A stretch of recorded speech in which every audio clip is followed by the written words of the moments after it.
All right, we would like to thank the mayor and members of the council for including us on the itinerary tonight, as well as Hugo's, UND, Public Health, and the City of Grand Forks for providing us with this partnership opportunity. We are here tonight to present observational and survey data that was collected this summer during phase 1 of an interdisciplinary mask research project. This study is part of a larger multi-method action research project engaging UND-based researchers, including students, to collect and share local data to promote community health in the face of the pandemic. Next slide, please.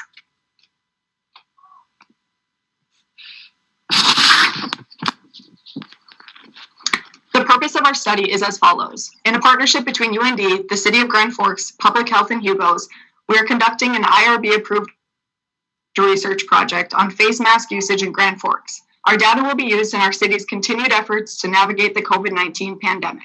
Through observational data, survey data, and interview data, the purpose of this study is to inform public health messages and promote protective behaviors until a vaccine is available. The use of face masks is a highly contentious issue in North Dakota and the United States. That being said, the use of face masks is highly recommended by the Centers for Disease Control and Prevention to protect individual health and community health by reducing the spread of COVID-19. Tonight, we are here to present data from this larger study that began on May 14th. It is important to note that the observational data shared with you tonight was collected prior to Hugo's decision to implement mask usage within their stores. This information is not generalizable to all places and businesses, but serves a beneficial purpose in aiding our community's continued COVID-19 prevention and response efforts. Next slide. As stated before, this is an ongoing project that is comprised of phases. Phase 1 began with observations and surveys. Observations of face mask usage were collected from the Hugo's clientele throughout the 5 Grand Forks and East Grand Forks locations. Individuals observed were divided into 4 age categories: children ages 0 to 17, young adults ages 18 to 40, middle-aged ages 41 to 64, and senior ages 65 plus. Survey QR codes were given out in grocery bags at checkout and advertised on city information and Hugo's social media pages. We are currently in phase 2 and are in the process of conducting interviews with key informants in the Grand Forks community. The second aspect of phase 2 is brings all of us here tonight. We are here to share information we have collected in hopes that it will guide further public health discussions and promotions for our community. Next slide, please. Now Emily and I will take some time to share our personal observation experiences. The first time I observed was during one of the busiest shifts from 4 to 6 p.m. There were few people wearing masks on this first day. After weeks of sitting in a hot car during all times of the day, I observed more and more people wearing masks. From my experience, people often walk up to the stores with their masks in their hands and put it on right before entering. The further along we got in the study, the more interesting the data became. It was apparent that as the weeks progressed, a larger percentage of people were wearing masks. Another unique experience I had was sitting alone in the car for 8 to 10 hours a week. It felt very isolating, and I often found myself getting lost in thought. Just like everyone else, I was struggling not to have as much human interaction. While a research project like this generally would be done in teams, I was very much missing this aspect. We would try to communicate through texts or calls during our observations, giving the feeling of working more as a team. Having other students doing the observations with me was always better than doing a store by myself. Dalton and I observed many stores together over the summer, texting back and forth from across the parking lot, talking about the experience. As he said, we experienced hotter than hot days where we would have to turn on our cars every 15 minutes to circulate some cold air through the car just so that we wouldn't have to waste gas by leaving our car on for the full 2-hour shift. Observations got harder when it rained. Shoppers were bundled up in windbreakers and tucking their chins in their chests, and you could barely see their faces, let alone if they were wearing a mask while they sprinted from their cars to the entrance. We could have as many as 400 people recorded in the 2-hour time frame, and recording up to 5 separate people walking into the same door at the same time was really challenging. Having had this experience, I feel like I've seen the people of Grand Forks in a new light. It was absolutely hilarious to see some of the things people deemed acceptable to be worn as masks. I once saw a middle-aged woman wrap her entire head in a sweatshirt, only leaving her eyes visible. But by far the funniest thing to observe were all the middle-aged to senior men that would exit the store, pause directly in front of the door, and dramatically rip off their mask, and take a deep breath of relief as if it were the biggest inconvenience in the world. Overall, it was a very rewarding experience to take part in because all of us observers finally started to see more and more masks being worn. Next slide, please. This slide is a general overview of our observations from June 22nd to July 28th. The groups observed were children 0 to age 17, YA or young adults 18 to 40, MA or middle-aged adults 41 to 64, and seniors, which are 65 plus. The table shows the raw number of individuals observed wearing face coverings or no face coverings, along with the percentage to the right. Between the 5 Hugo's locations in Grand Forks and East Grand Forks, we observed individual mask usage for approximately 144 hours over 72 shifts. These observations were recorded by 5 student observers who sat in their personal vehicle. All observations were done in observance of COVID-19 protocols with no direct contact. Our observations concluded on July 28th. This was the day before Hugo's chose to implement mask usage in their stores. The information we are sharing with you today is from approximately 16,000 individuals that were observed during that time period. As you can see on this slide, over the course of the 6 weeks, 52% of females and 41% of males chose to wear a mask.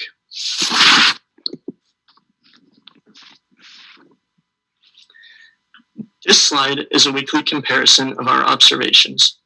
On the left-hand side of the table is the weeks, and on the top row is the face covering number of individuals and percentage in parentheses. As you can see from the data, mask usage continued to increase throughout the duration of the 6 weeks of observations. Face masks were worn 35% of the time in week 1, 36% of the time in week 2, almost 40% in week 3, 42% in week 4. We observed a significant increase in week 5 when on July 20th, Hugo's announced that they would require face masks to be worn starting July 29th. So as you can see on the slide, we saw an increase from 42% to 64% and 75% once the mask requirement was announced, even though it was not implemented.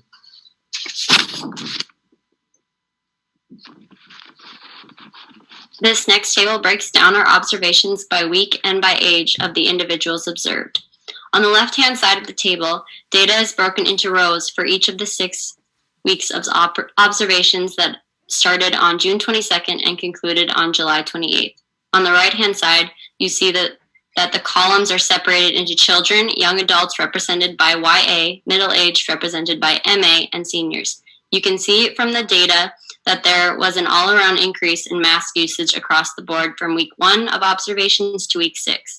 In comparison, from week 1 to week 6, we see a 50% increase in children wearing masks, a 40% increase in young adults, a roughly 50% increase in middle-aged adults, and a 40% increase of seniors wearing masks.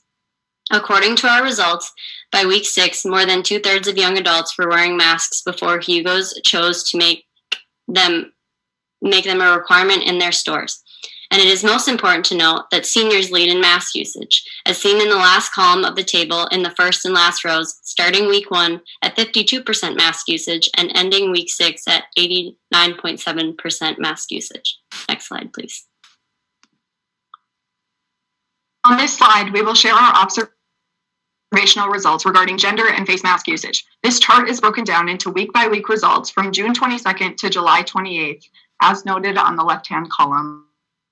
You can see the individual weeks. Observers recorded males and females of all age groups into categories of wearing a face mask or not wearing a face mask.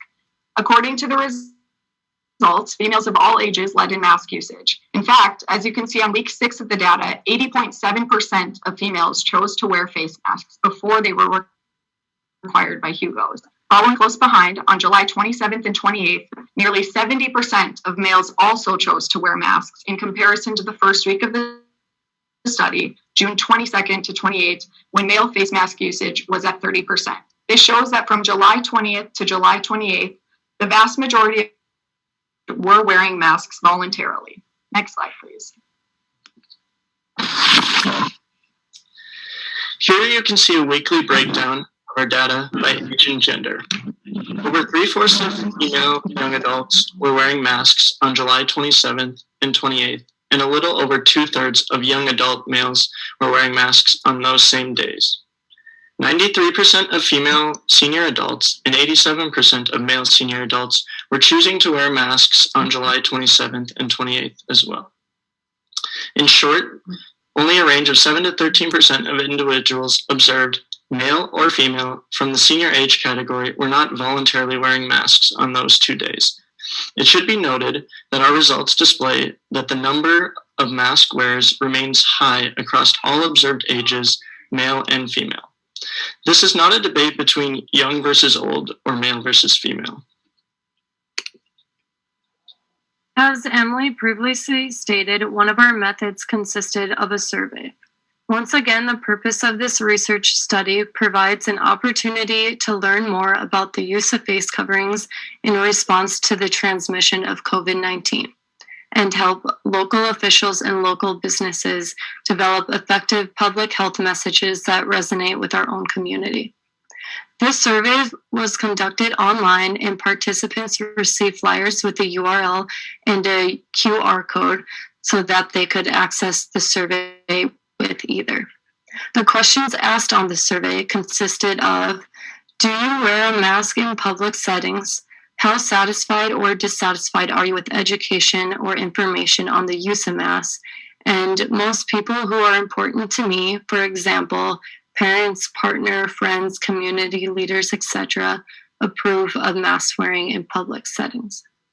The benefit of completing the survey was that the respondents would be contributing to the development of knowledge on the use of face coverings in the midst of COVID-19. These individuals were also contributing to efforts to create effective public health messages and how to broadly spread knowledge of COVID-19. Next slide, please. These are our survey results. The data used for these graphs were obtained from 1,444 respondents. The top graph indicates the influence of key figures in a person's life regarding their decisions about whether or not to wear a mask. The bottom of the first graph reads as whether respondents agree nor disagree, disagree, and agree. The right side indicates the respondents' frequency of mask use. These results suggest that people are more or less likely to mask up depending on the behaviors of leaders or other key influencers in their lives. Importantly, they are more likely to wear a mask when they see people they respect also wearing a mask. The bottom graph shows the level of satisfaction with information and/or education with face covering use. The bottom shows neither satisfied nor dissatisfied, dissatisfied, and satisfied. On the right-hand side, it shows wearing a face covering never, sometimes, and most often to always. The results show that individuals who were satisfied with information and education were more likely to wear a face covering. On the contrary, those that reported dissatisfaction with information and education were less reported to wear face coverings as frequently. Next slide, please. As far as next steps, we will continue the phase 2 interviewing process. We have also applied to expand this study from the Grand Forks community to the entire state of North Dakota and are awaiting IRB approval for this step. We have submitted an abstract to present at the 2021 Dakota Rural and Public Health Conference, and we are currently in the process of creating publications with the survey and observational data we have collected so far. We will return in the future when we have more data to share with you all. Next slide, please. We will now share our key findings from the data shared with you all tonight. Observations revealed differences in face mask behavior across gender and age groups. As you can see on the slide, women were more likely than men to wear masks. Seniors 65 plus were the most likely to wear masks. Over 2/3 of young adults ages 18 to 40 were observed wearing masks voluntarily. And over the 6 weeks of data collection, all observed groups had increased face covering usage. However, face mask behavior increased for all groups over time as the deadline approached for Hugo's implementation of a face mask requirement for customers. Although the increase was shown, overall young men were the least likely to wear a mask, followed by middle-aged men and young adult women. We hope our data was beneficial to those listening tonight, and we would again like to reiterate that this is not a debate between male versus female and young versus old, but rather a call to action that future interventions should emphasize face mask health promotion and education materials that promote face mask behavior among diverse groups. Next slide, please. Lastly, we want to leave you with our 4 important takeaways. Leaders have greater influence on behavior than they may realize. Hugo's leadership and their requirement seems to have had a direct impact on getting more people to wear masks. City government needs to continue and improve support for key stakeholders like UND and Altru. And finally, preventing COVID-19 is a shared responsibility. Thank you again for your time and to our partners in this study. With this, we will open the floor for questions.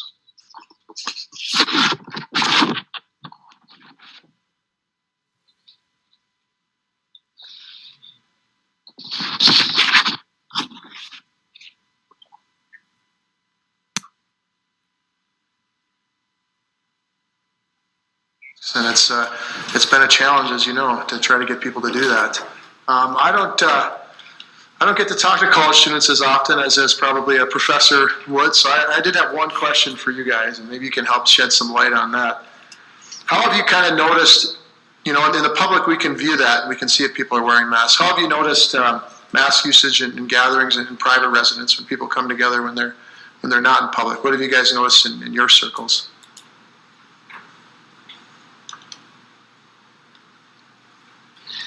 Yeah, I guess I can go. From my experience, like clubs and organizations, other just gatherings have all required masks at their events. You know, starting with the school year, I know like fraternity and sorority recruitment all required them. More formal events have required them as well, you know, like clubs or other activities. As far as the individuals having events at their private residence, I know in the college age demographic, there have been less and less people that have been wearing them in those private settings, which has increased the number of individuals in that age demographic to have contracted the virus. I can add on to what Delton had said. So just to reiterate, we all think that the university has done a really great job in their position on COVID-related issues.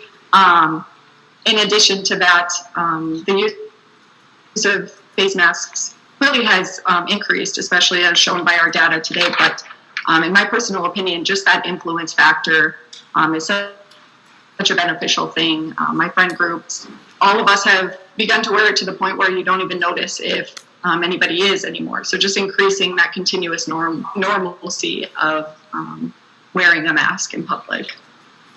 So what would you guys contribute the spread to that's happening on campus?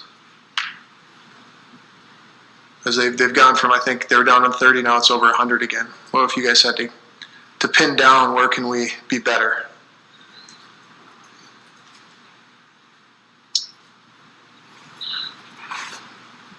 That is a tough question. I think a lot of it comes from the gathering of individuals, whether it's at like bars or restaurants in town.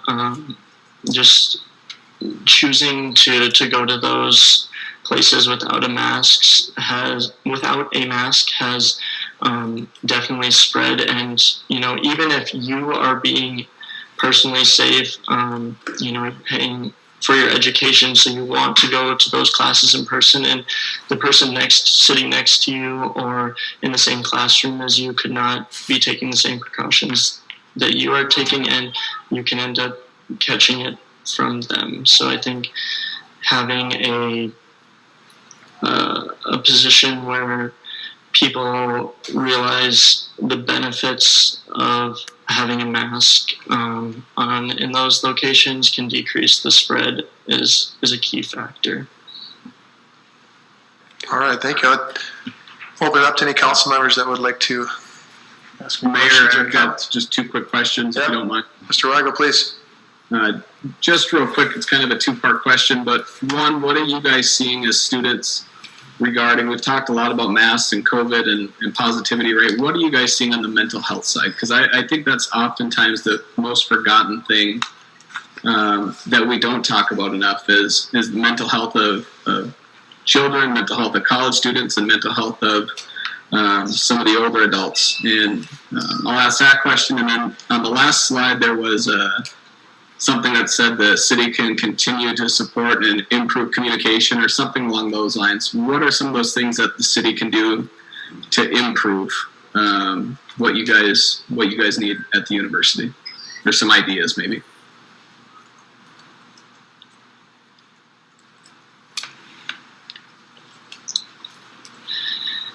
Emily and Haley haven't answered any questions yet, so I'm going to leave it to one of them.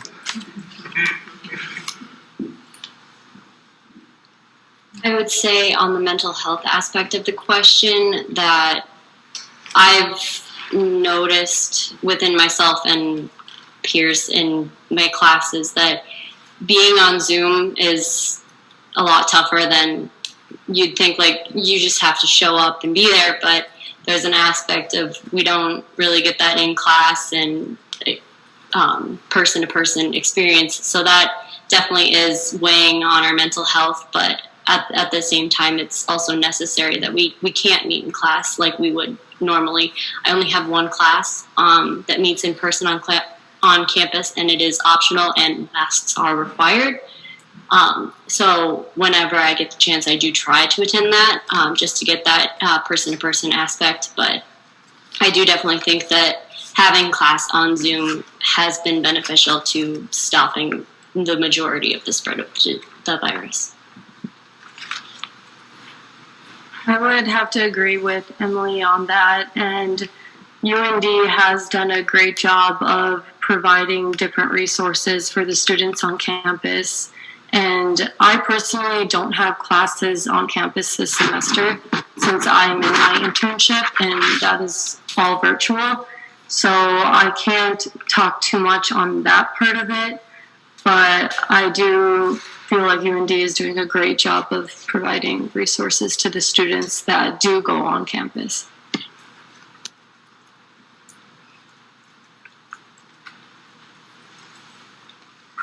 And does anybody have anything for that second question I put out there, how the city can improve with UND?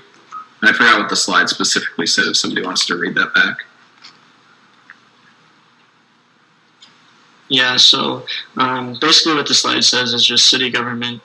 Our key takeaway kind of was that the city government needs to continue and improve support for key stakeholders like UND and Altru. And what we're looking for, I guess, is just continued promotion and, you guys promoting the face coverings to students and other members of the community, giving them the opportunity to see the benefits of them, keeping the dashboard up to date, which you guys are doing a fantastic job of. Other things like that. Tanis, if you want to jump in real quick and give some more. Of course, I'm the professor. I always like to talk, right? That's why I've been muted. So I don't want to take the spotlight away from the students. They did a tremendous job. I think with what UND has done in terms of requiring face masks and what we saw, I think the really important takeaway about Hugo's data, we observed for 4 weeks. We observed over 16,000 individuals in Grand Forks and East Grand Forks, and we haven't looked at the data by store yet, but we plan to do that as well. So there are other differences by demographics and who lives around those stores and uses those stores. But it hovered right around 30 and 40% for 4 weeks. Then all of a sudden on July 20th, the article came out in the Herald that Hugo's was requiring it. They probably increased their signage. We don't have data to support that. that they were going to require it starting on the 29th. And then all of a sudden we saw 25%, 15% increase in face coverings. And so having, that mandate, that requirement from HUCOs in public spaces, there's a lot of publicity. Minnesota has a mask mandate, yet they have seen increasing cases. Well, those are coming from personal gatherings and social gatherings. They're not happening at the stores where masks are required. They're occurring where people are congregating and having, no more than 10 people in gatherings or 50 people in gatherings are really tightening up the number of people. Manitoba requires no more than 5 people per gathering right now. As of today, in Manitoba, they had more than that, and they just dropped it to 5 individuals gathering at a time, wearing face masks whenever you're with individuals. So those types of precautions, I think, getting to what we were talking about.